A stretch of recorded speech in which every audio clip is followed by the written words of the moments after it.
If you were to ask a random member of the public to name you 5 cars, there's a good chance that this car right here, the VW Golf, would feature on their list.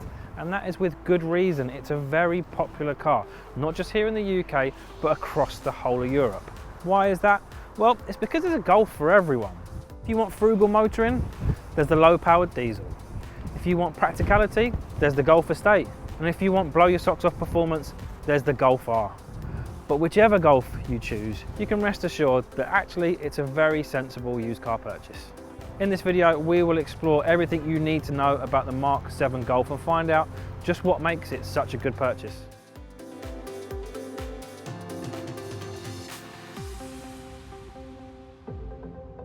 Following its launch in the 1970s, the Volkswagen Golf went on to establish itself as the leader of the family hatchback pack.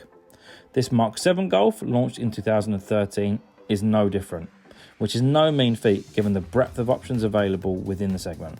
There are cheaper cars like the Vauxhall Astra, more stylish cars like the Peugeot 308, more desirable cars such as the BMW 1 Series, and there are even cars based upon the same platform that offer more space like the Skoda Octavia.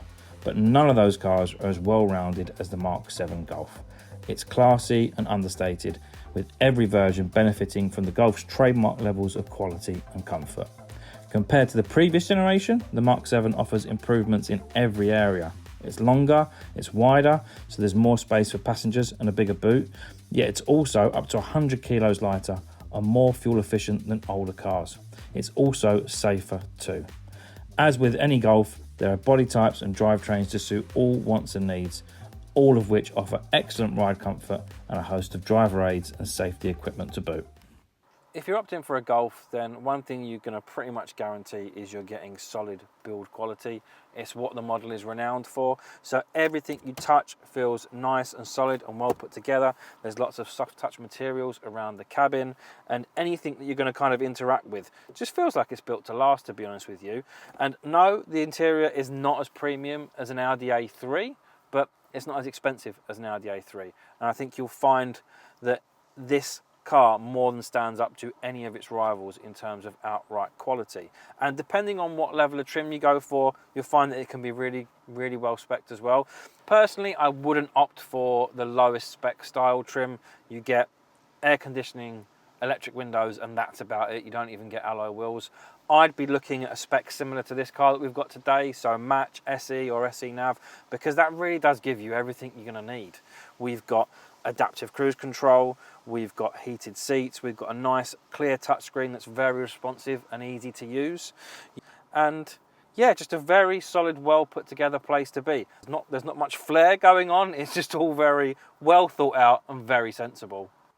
Now, I have had to move the driver's seat from my position because I wouldn't be able to fit in the back here if I left it where I was sat. I'm relatively tall, I'm just over 6'1", so if space in the back is a real priority for you and you're quite tall, the Golf might not be the one to go for. You might be better off looking at something like a Skoda Octavia, which is basically the same platform underneath, just with a bigger body and more space. In terms of me sitting behind what is a normal driving position, I'm actually fairly comfortable. The seats are not too upright, they're a nice comfortable place to be, and I've actually got surprisingly decent headroom. Other than that, things are quite Spartan. Back here, there's no USB connectivity, there's no climate controls, for example, but it's much like the front, very kind of solid, well put together, and not much else to shout about. There are a couple of ISOFIX points on either side here, and they've got the handy clips to cover them over, but if you're like me, you're probably going to lose this once you take them out. Bit of a transmission tunnel, so it might not be the most comfortable for somebody sat in the middle seat. But if you've got a couple of kids in the back here and they're in child seats, there's going to be more than enough room for that, and the doors open really nice and wide to make putting the seats in and out quite easy. In terms of boot space with the Golf, you're getting very similar proportions and size to the rest of the class. So you get 380 litres of space, which is exactly the same as a Vauxhall Astra. It's a nice square opening, not much of a load lip, so it's not too difficult to get items in and out. You've got some tether points, some hooks for shopping bags there, and even a 12-volt point as well. The seats fold 60/40, so you can put the seats down and have a couple of passengers, and you've also got a ski hatch in the middle there as well. If you want an even bigger boot, you can get the Volkswagen Golf Estate, which has 605 litres of space, and if you want a bigger boot and a slightly higher car, you can go so far as getting the VW All-Track, which offers four-wheel drive and protective bumpers and a big boot. Whichever Golf you go for, you should find it to be pretty good to drive, because all but the lowest spec Golfs come with some rather kind of sophisticated independent rear suspension, which I will not try to explain. I will just tell you that the car has it, and what it means is that the car handles really quite nicely compared to other hatches in this segment. It's fun to drive and feels very planted, is probably the best way to put it. It's very flat, very planted, very reassuring, no matter what situation you are in. So, right now we're going around the roundabout, and yeah, the car's just flat, it's not wallowing around. Turns in nicely, and then we turn out on the accelerator a little bit, and yeah, handles it all perfectly. Now, if the Golf is wallowy, that's a bit of a telltale sign that there could be some issues. It should handle nicely, and if it doesn't, you might want to investigate that a bit further or just walk away. Another thing that helps the Golf in terms of handling is the XDS. Now, XDS is something that used to only be available on the Golf GTI, but is now available on all Golfs.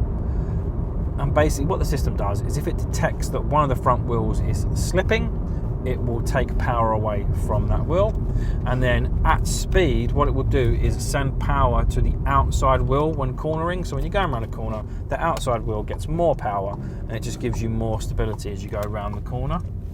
You also get variable ratio steering in the Golf, and what that means is it changes the steering feel based upon the circumstances. So when you're at speed, the steering firms up a bit. When you're at low speed, the steering's very, very light, so that helps you with parking and manoeuvring. Once you get up to speed, the Golf is a very comfortable, quiet and capable cruiser, and it really can handle any journey you're going to throw at it. It can drive around town, it can go down the country lanes, it can munch miles if that is what you are into. And as we said, there's a Golf for everybody, so there are engines to match those tasks as well. So there's a range of petrol engines starting from as low as 1 litre all the way up to 2 litre, and any one of them offers a good blend of performance and economy, so it's worth just kind of picking through those different variants just to see which one's probably going to work best for you all round. But anyone, for most people, is going to be up to the job.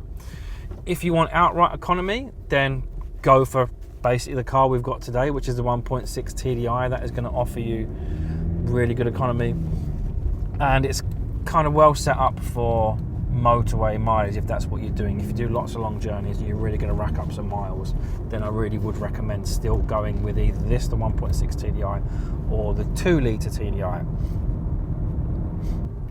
Another option, if you are searching just for outright economy, is the Golf GTE. That is a plug-in hybrid. So if you're able to plug in at home, you can utilise that battery power just to really eke out as much MPG as possible. Another good version for economy and performance is the GTD. So it's not quite a GTI. Anything with a GT is kind of branded as slightly more sporty, shall we say, and the GTD and the GTE, neither of those match up to the GTI, but the GTD is a kind of sportier diesel, so it'll get you from 0 to 62 mile an hour in about 7.5 seconds. There is also a fully electric Golf, that's the e-Golf. If that's more your thing, personally I would probably err towards more of a bespoke electric platform than an electrified Golf, but it is still a good car. Now, if outright performance is what you're after, then look no further than the Golf GTI. There are a few different versions of the GTI to consider, but whatever version you choose, you're getting, well, it's the hot hatch to end all hot hatches, isn't it? It's the Golf GTI is famous for a reason. It's just a really, really good all-round package. It will get you from 0 to 62 mile an hour in 6.5 seconds. And if for some reason that Golf GTI is somehow not enough for you, then there is of course the Golf R. Now the Golf R is pushing out nearly 300 horsepower, 4-wheel drive, 0 to 62 in less than 5 seconds. So in my opinion, you really don't need much more performance than that. So if you want Golf and you want the absolute best in performance, the Golf R is the one to get. But bear in mind running costs and insurance. The Golf R can be expensive to insure. Now the Golf is a safe car, as you'd expect, for arguably the world's most popular family hatchback. So it's got a 5-star Euro NCAP safety rating. There's 7 airbags as standard and a host of safety equipment optional and included.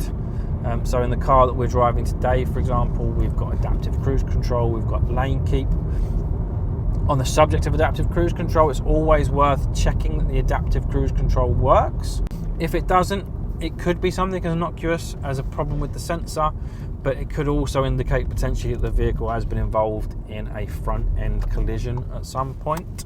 For generations, the VW Golf has represented solid and dependable motoring for just about any purpose you can think of. And this Mk7 is arguably the best generation of the lot. It's just worth bearing in mind that there are quite a lot of engine, body shape and trim levels to choose from. So if you're after a Golf, it's best to do your research and really narrow down what in particular it is that you want from the car, because chances are you'll find what you're looking for. There are lots of these on the used market due to their popularity. If you've watched this video and you've decided actually the Golf isn't for you, other cars to consider would be a Ford Focus or Vauxhall Astra. If you wanted something that offered even more space and practicality, then you could look at the Skoda Octavia. And if you wanted something that was just that little bit more luxurious, then consider the Audi A3. Thanks for watching this need to know video on the VW Golf. If you'd enjoyed the video, please give us a like. Don't forget to subscribe to the channel so you can be notified every time we upload a video.